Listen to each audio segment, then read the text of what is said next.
Everyone, स्वागत है आपका हमारे चैनल विशु जीके एकेडमी में।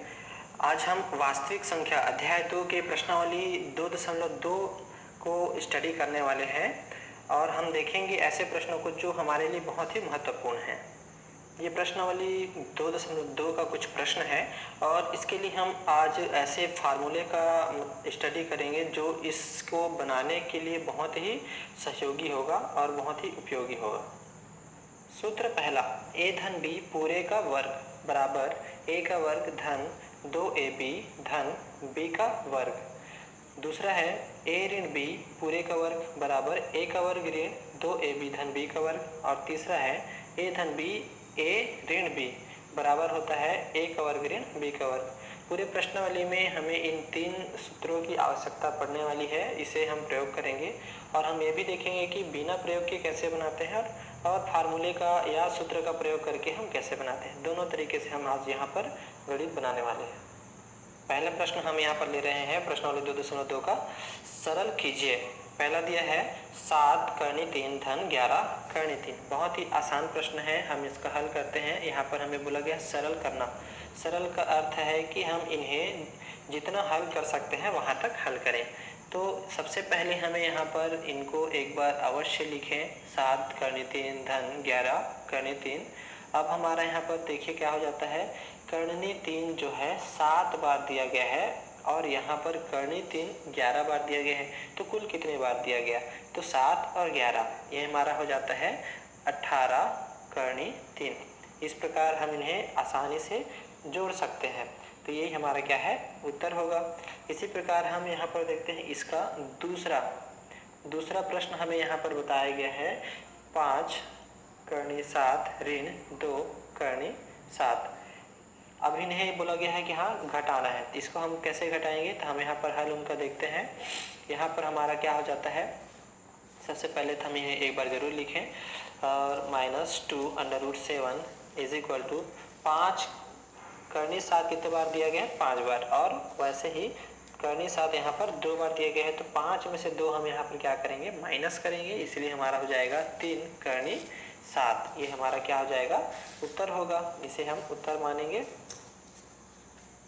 प्रश्नावली 2 में हम आपका कुछ प्रश्न पहले ही आपको ऊपर में दिखा चुके हैं, तो वहाँ पर आपका प्रश्न 2 और 3 आप बिल्कुल इसी तरह बना सकते हैं बहुत ही आसानी से। अब हम देखते हैं प्रश्न 4 किस तरह बनेगा। प्रश्न 4, सरल कीजिए। पहला प्रश्न ले रहे हैं 2 धन करनी 3 और 2 ऋण करनी 3 का गुणा।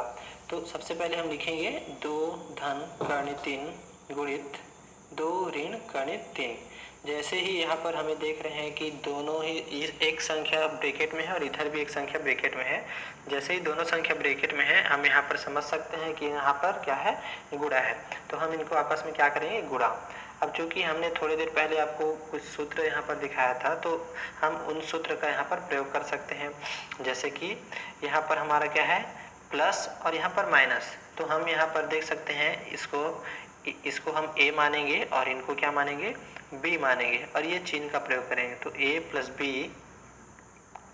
और इनको a मान रहे हैं, 2 हमारा a है इसलिए a और यहाँ ऋण, इसको हम b माने हैं इसलिए b। इस प्रकार देख सकते हैं a धन b a ऋण b। इसका सूत्र क्या होता है, a का वर्ग ऋण b का वर्ग। तो हम यहाँ पर सीधे सीधे बता सकते हैं कि इनका आंसर क्या होगा। क्योंकि दोनों इस रूप में जमा हुआ है तो इनका आंसर होगा इस रूप में। तो हम यहाँ लिखेंगे a के स्थान पर हमने 2 माना है, तो यहाँ पर हो जाएगा 2 का वर्ग ऋण b के स्थान पर करनी 3, इसलिए करनी 3 का वर्ग।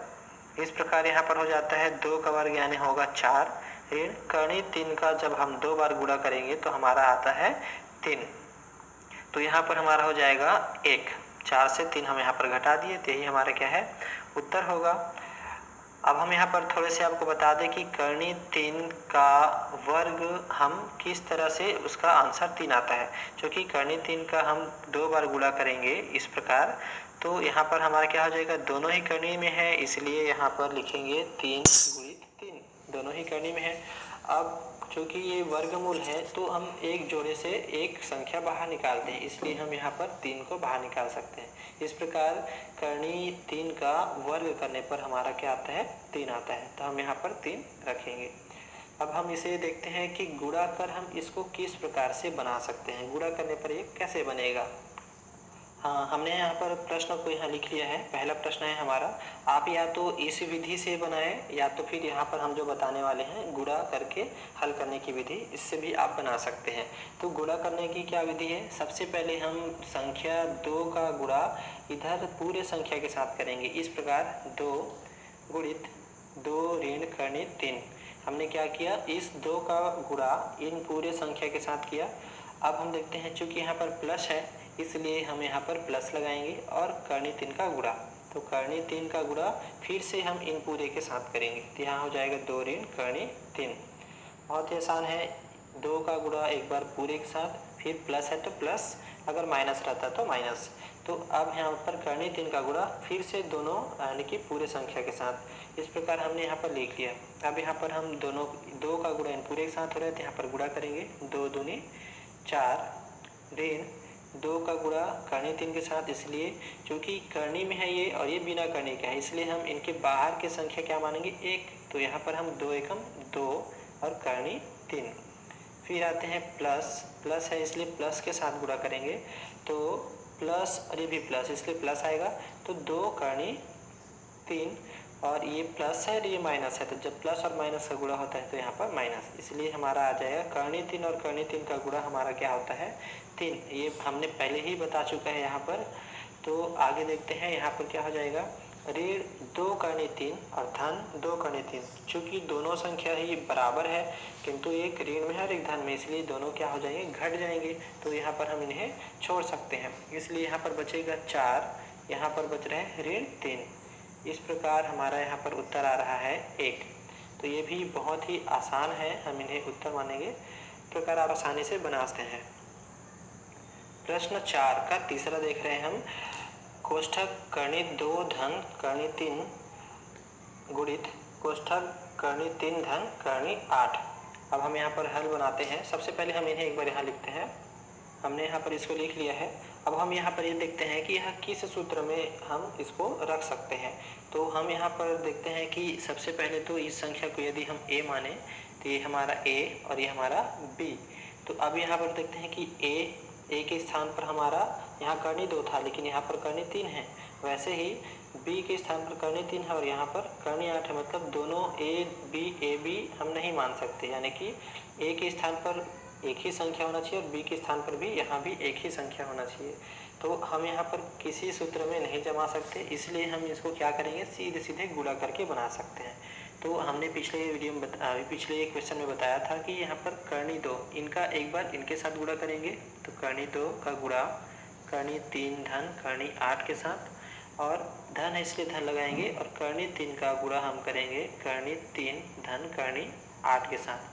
इस प्रकार इनका एक बार इनके साथ और इनका एक बार इनके साथ हम गुणा करेंगे। अब आगे हम यहाँ पर गुणा करते हैं, चूँकि ये करनी में है और दोनों ही अलग अलग संख्या है, तो हम यहाँ लिखेंगे करनी 2 गुणित करनी 3 धन करनी 2 गुणित करनी 8। अब यहाँ पर धन, अब इनका गुणा इनके साथ होगा इसलिए करनी 3 गुणित करनी 3 धन करनी 3 गुणित करनी 8। सभी को हमने गुणा कर लिया है। अब यहाँ पर गुणा करते हैं, चूँकि दोनों करनी में है इसलिए हम लिखेंगे करनी 2 तिया 6 धन करनी में है इसलिए 2 और 8 का गुणा करेंगे तो क्या हो जाएगा 8 दूनी 16 धन यहाँ करनी 3 और करनी 3 का गुणा हमारा क्या हो जाएगा 3 हो जाएगा, धन करनी 3 और करनी 8 ये हो जाएगा 8 तिया 24। इस प्रकार हमारा ये हो गया। अब हम यहाँ पर देखते हैं कि इन्हें हम क्या लिख सकते हैं।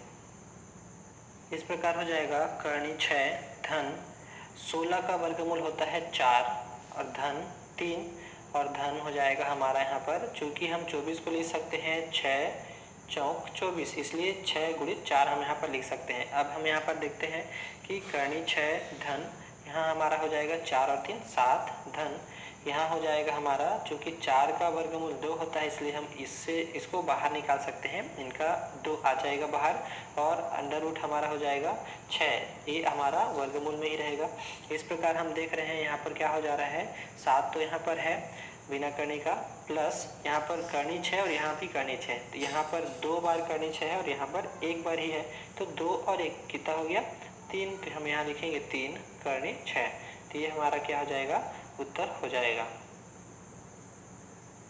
प्रश्न 4 का चौथा प्रश्न, करनी 7 ऋण करनी 3 पूरे का वर्ग।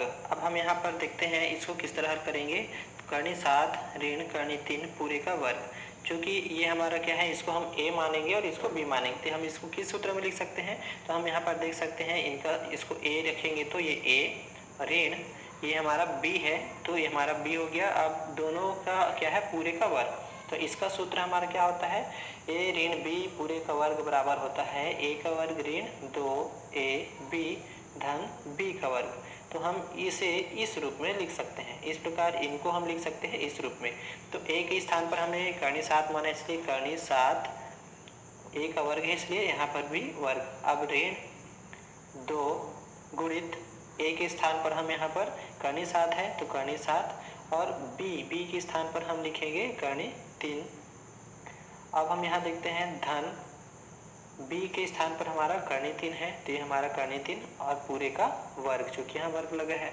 अब यहाँ पर देखते हैं ये हमारा क्या हो जाता है, करनी 7 का वर्ग, तो करनी और यहाँ पर जो वर्ग है ये हमारा क्या हो जाता है, आपस में कैंसिल हो जाएगा। तो यहाँ हमारा आएगा सिर्फ 7 ऋण, यहाँ पर हो जाएगा 2 गुणित करनी, और ये भी करनी में है इसलिए हमारा हो जाएगा वर्गमूल 7 या 21, और धन करनी 3 वर्ग है इसलिए करनी और वर्ग क्या हो जाएगा, कैंसिल, तो बचेगा यहाँ पर सिर्फ 3। इस प्रकार हमारा हो जाता है 7 और 3 10 ऋण 2 करनी 21, ये हमारा क्या हो जाएगा, उत्तर हो जाएगा। इस प्रकार आप इस महत्वपूर्ण सूत्र का प्रयोग करके आप बाकी सवालों को बना सकते हैं, और आप जरूर इन प्रश्नों को बनाइए और हमें कमेंट कीजिए और शेयर कीजिए और लाइक कीजिए। धन्यवाद।